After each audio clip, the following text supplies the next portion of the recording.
దేవుని పరిశుద్ధ నామమున వందనాలు. ఈ సాయంకాల సమయంలో పరిశుద్ధులుగా ఈ విధంగా మనం కూడుకోవటము దేవుని యొక్క ఉచితమైన కృప, ఆయన అనంతమైన ప్రయాసమే అయి ఉన్నందుకు దేవుని స్తోత్రం. హల్లెలూయా.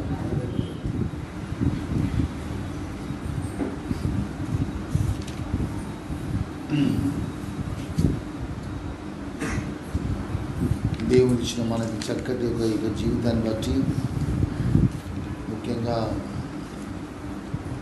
మన శరీర అవయవాన్ని బట్టి కూడా ప్రభు మనతో మాట్లాడించడం వల్ల కన్నులు మనకి ఇచ్చాడంటే తాను చూసే దేవుడని కదా, తాను చూసే దేవుడని, పరీక్షించే దేవుడని కదా, ఆయనకు మరుగైనది ఏది లేదు అని చూపించడానికి, అంటే కన్నులు పనిచేసే తీరుని బట్టి మనం అర్థం చేసుకోవాలి. కన్నులు అదే జ్ఞాపకం చేసిన తల్లిదండ్రులు జన్మనిచ్చారేమో కానీ సహోదరుడ కన్నులు ఇచ్చింది, చెవులు ఇచ్చింది, నోరు ఇచ్చింది ఎవరమ్మా? ఇవాళ నేను ఒక సాయంత్రం నిక్ ఆస్ట్రేలియాలో ఆయన 2 చేతులు 2 కాళ్ళు ఉండవు ఏదమ్మా, 2 చేతులు ఉండవు 2 కాళ్ళు ఉండవు, మొండేమో ఉంటుంది. ఆయన దేవుని గురించి మాట్లాడుతూ ఉంటాడు. ఆయన దేవుని గురించి చక్కగా మాట్లాడుతూ ఉంటాడు. నాకంతా అంటే వేరే విధంగా చెప్పక నేను ప్రేస్ చేయటం, కానీ కాళ్ళు చేతులు లేని వ్యక్తి ఒరిజినల్గా పరలోకం కంపల్సరీగా ఉంటాడు. ఇంకా నేను ఎగ్జాంపుల్ సెకండ్ ఎగ్జాంపుల్. అటువంటి ఆయన మళ్ళా తిరిగి సువార్త గురించి చెప్పాడు, ప్రభు గురించి, ప్రభు ప్రేమను ఆయన ప్రకటిస్తుంటే, ఈరోజు మనం ఏమి చేసుకొని మనకు ఈ 2 కాళ్ళు ఉన్నాయి, మనం ఏమి చేసుకొని 2 చేతులు ఉన్నాయి, ఏమి మనం ఏ పుణ్యం అనకూడదు, కానీ ఏమి చేసుకున్నా 2 కళ్ళు చూడగలుగుతున్నాయి అన్న. What is that you are doing? ఇంకా మనం సిగ్గు తెచ్చుకోకుండా, ఇంకా మన జీవితాలు మనం సరి చేసుకోకపోతే సహోదరుడా, ఇంకా అవకాశం లేదు సహోదరు, ఇంకా అవకాశం. నిత్యత్వంలో భయంకరంగా ఉంటుంది. ఎగ్జాంపుల్స్ మనకు కనబడుతున్నప్పుడు మన జీవితాన్ని మనం మార్చుకోకపోతే ఎలా ఉంటుందో ఆలోచించి. కనులు ఇచ్చింది ఎందుకమ్మా? తాను చూచే దేవుడని, తాను పరీక్షించే దేవుడని, తన కనులకు తన దృష్టికి ఏది మరుగైంది లేదని కదా. మళ్ళీ కనులు ఇచ్చి మనకి ఏం చేశాడు? వెలుగు కూడా ఇచ్చాడు. ఎందుకంటే కనులు ఇచ్చి వెలుగిపోతే వెలుగు లేదు. ఏ వెలుగు ఇచ్చాడమ్మా? యేసు ప్రభువుని కదా. ఈ లోకం నేను లోకానికి కాదు, ఆ వెలుగులో సమస్తాన్ని చూడాలని దేవుని చిత్తమైంది. కనులు ఎందుకు ఇచ్చాడు? నోరు ఎందుకు ఇచ్చాడు? అంటే ఇటువైపు మనం చూసినప్పుడు కూడా మనం చూడాల్సిన ఏంటి అని కూడా మనం జ్ఞాపకం చేసుకున్నాం. వాటి వచ్చి ఆయన సన్నిధి మనం చూడాలి, గమనించాలి. ఆయన సన్నిధిని ఎల్లప్పుడూ మనం చూసే ఒక కన్నులు ఎందుకు ఇచ్చాడు? అది దానికోసం మనం, అంతేగాని ఈ కన్నులు చెడగొట్టుకోవడం కాదు, ఈ కన్నులో ఇంకేదో ఉంచుకోవడం కాదు, ఈ కన్నుల ద్వారా ఇంకేదో చేయడానికి కాదు. ఎన్నో విషయాలు మాట్లాడుతున్నాం, కానీ జ్ఞాపకం చేసుకుందాం. ఇది ఆత్మీయ జీవితం. అందరం ఎల్లప్పుడూ పరీక్షించుకోవాల్సిన వాడు వింటున్నాం. ఈజ్ నాట్ నథింగ్ బట్ మన యొక్క ఏ గొప్పతనం లేదమ్మా. ఈరోజు 2 కాళ్ళు 2 చేతులు ఉన్నాయంటే సహోదరా, మరి ఈరోజు మరి అదే పరిస్థితి వస్తే ఎలా ఉంటుంది? ఇవి లేవు అన్నట్టుగానే మనం జీవించాలి. నేను అదే మాట జ్ఞాపకం ఉంచుకొని ఇంకెక్కువగా జీవించాలి. అవి లేకపోతే ఎలా జీవించగలుగుతాను కూడా మనకు జ్ఞాపకం. కాబట్టి కృతజ్ఞత అనేది మనం పెరిగిపోవాలి. లోకాలు ఎంతో కోట్ల మంది అందరి మధ్య బతుకుతారు. అరే అందరితో మనకేం సంబంధం అమ్మా? అందరితో మనకేం సంబంధం? మనకు కావాల్సింది మన సంగతి. మనకు దేవుడు మనతో మాట్లాడుతున్నాడు. ఇంతకాలం మనం నడిపించిన దేవుడు అంటున్నాడు. ఆయన సన్నిధిలో మనం పరిశీలించుకోవాలి కదా. ఇంకా చెవులు ఎందుకు ఇచ్చాడు అనుకున్నామమ్మా? చెవులు ఎందుకు ఇచ్చాడు? ఆయన వినే దేవుడు అని. ఆయన వినే దేవుడు, రాయి కాదు, రప్ప కాదు. మనకి ఇచ్చాడు. ఆయన ఎందుకు ఇచ్చాడమ్మా? తండ్రులు ఇచ్చినవి కావన్నా, తల్లిదండ్రులు ఇచ్చినవి కావు, ఏదైనా దేవుడు ఇచ్చినాయి. కాబట్టి దేవుడు ఇచ్చాడు కనుక ఆయన ఏంటంటే నేను వినే దేవుడినని. నువ్వేం మాట్లాడుతున్నావో నాకు తెలుసు, నాకు ప్రతిదీ కూడా వినబడుతుంది. జాగ్రత్త, లెక్క చెప్తావు. Know what you are talking. నీ ఇష్టం వచ్చినట్టుగా నోరు మాట్లాడమని నోరు అనుగ్రహించలే. ఊసు మాటలు, ఇంకేదో బయటింగ్, ఇవన్నీ కూడా ఎటువంటి పరిస్థితుల్లో కూడా అవన్నీ కూడా మాట్లాడడానికి దేవుడు ఆలోచన నీకు ఇచ్చిన, నీకు చెవులు ఎందుకు ఇచ్చినట్టే నేను వినే దేవుడిని గుర్తించాయా?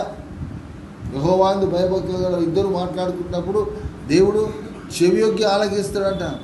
ఆయన ఆలకించే దేవుడనే అక్కడ ఆయన వినాలని ఆశపడుతున్నాడు. నీ ప్రార్థన వినాలని ఆశపడుతున్నాడు. నీ ప్రార్థన వినాలని ఆశపడుతున్నాడు. నీ స్తుతిని వినాలని ఆశపడుతున్నాడు. నీ ఆదరణ, నువ్వు ఆదరణ మాట్లాడే మాటలు సౌదీ ఇవన్నీ కూడా ఆయన వినే దేవుడు అనే సంగతి జ్ఞాపకం చేసుకుందాం. మాటల గురించి కూడా ఎన్నో విషయాలు మనం తెలుసుకుందాం. ఆయన మాట్లాడే దేవుడు ఉన్నాడు. ఆయన మాట్లాడే దేవుడు ఏంటున్నాడు. ఆయన ఇన్స్ట్రక్ట్ చేసేవాడు, అంటే ఆయన ఆదేశించే దేవుడు, ఇది చేయాలన్నా వద్దా అని మనల్ని నడిపించేవాడు. గమనించాడు. పదే పదే చెప్పడంలో నాకు సిగ్గే కానీ సహోదరుడు, మరి అందరికీ నాటకపోవాలి, అన్ని చోట్ల దాన్ని జ్ఞాపకం చేసుకోవాలనే ఉద్దేశంతో మాట్లాడే మాటలు అందరికీ నాటకపోవాలి. అందరూ దీన్ని అన్ని చోట్ల ఇప్పుడు మాట్లాడుకోవచ్చు, కానీ దాని తర్వాత మర్చిపోతున్నారు. అలా మర్చిపోకూడదనే ఉద్దేశంతో ఈ మాటలు పదే పదే నేను రిపీట్ చేసింది ఉద్దేశం అది. ఎందుకు ఇంత చెప్పిన తర్వాత కూడా ఈ దినం అంతా కూడా పరీక్షించుకోండి. నీ కన్నుల ద్వారా దేవునికి మహిమ కలిగినాయా? నీ నోటి ద్వారా దేవునికి మహిమ కలిగిందా? నీ చెవుల ద్వారా, నీ వినేదాని ద్వారా దేవునికి మహిమ కలిగిందా?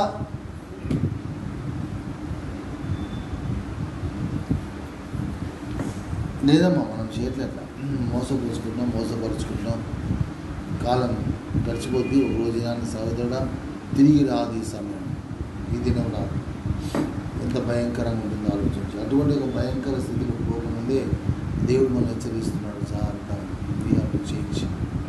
ఎక్కడో మైల్డ్ దేవుడు మైల్డ్ ఎక్కడో నేను చాలా చిన్నవాడిని, ఒక పురుగును అనే సంగతే మనం జ్ఞాపకం చేసుకున్నాం. అంత స్థితిలో మనం ఉండాలి. అంతేగాని మన జ్ఞానవంతులు మనం ఉంచిన వేరు అని మన ఇష్టం వచ్చిన పొందడం కాదు. దేవుడు ఇచ్చేది గొప్ప విషయం. అదే ఆ మాట జ్ఞాపకం అందరికీ అవకాశం ఇచ్చింది. ఆ అవకాశం అందరూ కూడా సద్వినియోగం చేసుకోవాలని దేవుడు చెప్తున్నాడు. తండ్రి యొక్క ఆ యొక్క ఉద్దేశాన్ని మనం తెలుసుకోవాలి. ముఖ్యంగా దేవుని వాక్యాన్ని గురించి కూడా తెలుసుకుందాం. ఆయన మహిమ గమనించండి. ఆయన మహిమ అనేది మనము వెతకాలని దేవుడు చెప్పాలి. ఏంటమ్మా, we have to seek the glory of God. బయట ఈజీగా వచ్చేది కాదు, దొరికేది కాదు. బజార్లో మన ఇష్టం కొనుక్కునే వస్తువు కానే కాదు. ఇదేదో ఎవరో ఇచ్చేది కాదు.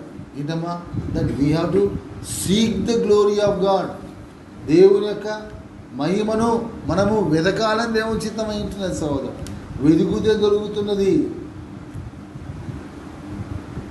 వెతుకుతే దొరికేదమ్మా. దేవుని విధంగా మనం గణపరచగలుగుతాం. వెతకటం, దేవుని వాక్యంలో దేవుని వాక్యాన్ని ధ్యానిస్తున్నప్పుడు మనం వెతకాలి.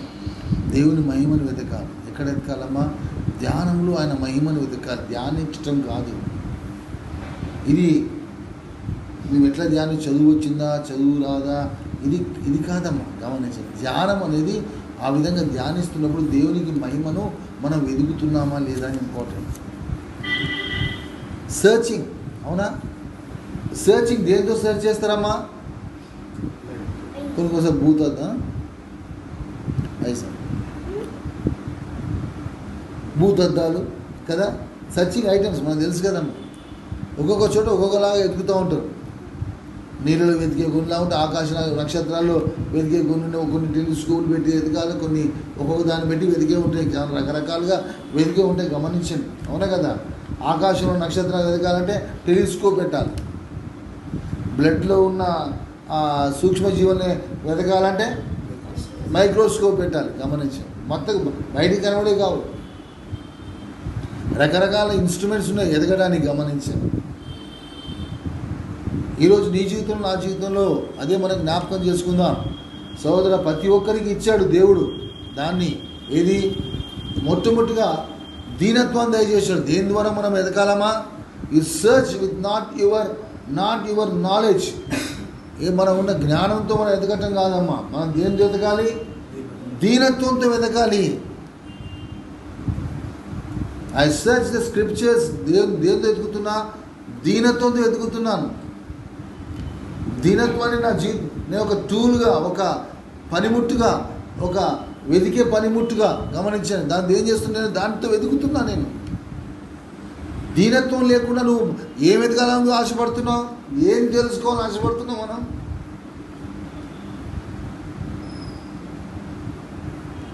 ఏం తెలుసుకోవాలని ఆశపడుతున్నావు? మీరు ఆలోచించండి. What is of life is your living.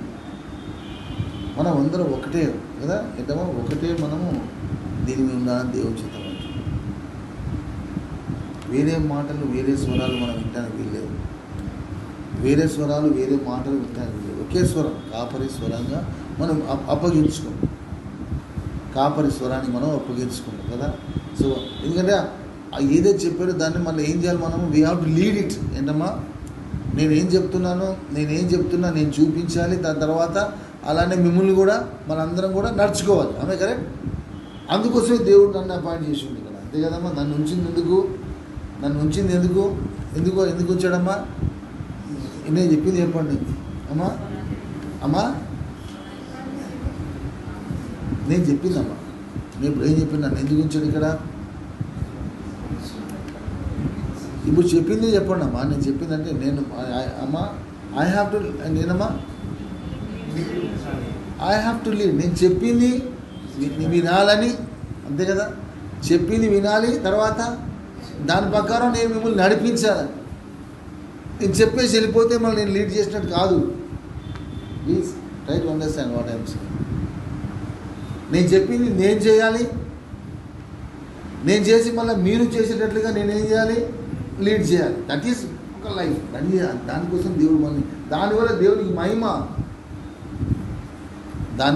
మహిమ. ఎవరో మాట్లాడుతూ ఉంటారు, ఏదో వింటూ ఉంటాం. మనం వింటున్నాం, గమనించి చెవులు అప్పగించుకుంటున్నాం, సంతోషం. బాగా చెప్పినాం. దాని తర్వాత దగ్గర దాని జీవితం అట్లా ఉందా లేదా నీకేం తెలుసు? తర్వాత ఆయన మిమ్మల్ని నడిపిస్తుందా లేదా? మరి ఆయన నడిపిస్తే ఆయన దగ్గరికి పోదాం, నేను వస్తా మంచిగా నడిపిస్తే. లేకపోతే అవసరం లేదు. ఇక్కడ కాపరి నేను కూర్చోవాల్సిన అవసరం లేదు, అవును కదా. దేవుని వాక్యాన్ని నేను బోధించాల్సిన అవసరమూ లేదు. బోధిస్తున్నానంటే నేను ఫాలో అవుతుంది, మీరు అదే మళ్ళీ ఫాలో అయ్యేటట్లుగా చేసే బాధ్యత నాకున్నది. చెప్పి వదిలేస్తే బజార్లో పడేసినట్లే. అందుకే ఈ ఒబే మీ అంటే నేను మాటలు చెప్తున్నప్పుడు అర్థం చేసుకొని దాన్ని ఫాలో కమ్మంటున్నా. నన్ను తీర్పులో తెలియద్దమ్మా. మీరు ఫాలో కాకపోతే నేను తీర్పులో వస్తా. ఏం చేస్తూ ఉంటాను నన్ను వెదతో బాధతో చెప్తున్నా, అర్థం చేసుకోండి. ప్రతి ఒక్కరితో మాట్లాడుతున్నాను. ఏంటమ్మా, వాట్ ఎవర్ ఐ స్పీక్, నేనేం చేసే దాన్ని I have to lead it and I have to see that you also lead the same thing. చేస్తున్నావా లేదా అని నేను చూడగలిగితేనే సహోదరుడా నేను మాట్లాడాలా, లేకపోతే మాట్లాడొద్దు.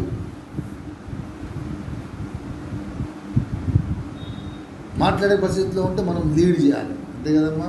That is what God speaks to us. So నేను ధ్యానం చేసేటప్పుడు ఏం చేస్తున్నా? I seek the glory of God. దేవుని యొక్క సన్నిధి, దేవుని యొక్క మహిమ నేను వెతుకుతున్నా. ఆ వెతకటమే, దీనత్వములో వెతకటమే మహిమ.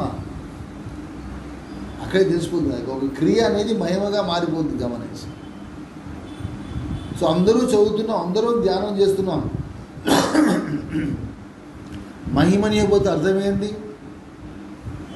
దీనత్వంతో మనం ఏం చేయాలి? దీనత్వంతో మనం వెతకాలమ్మా.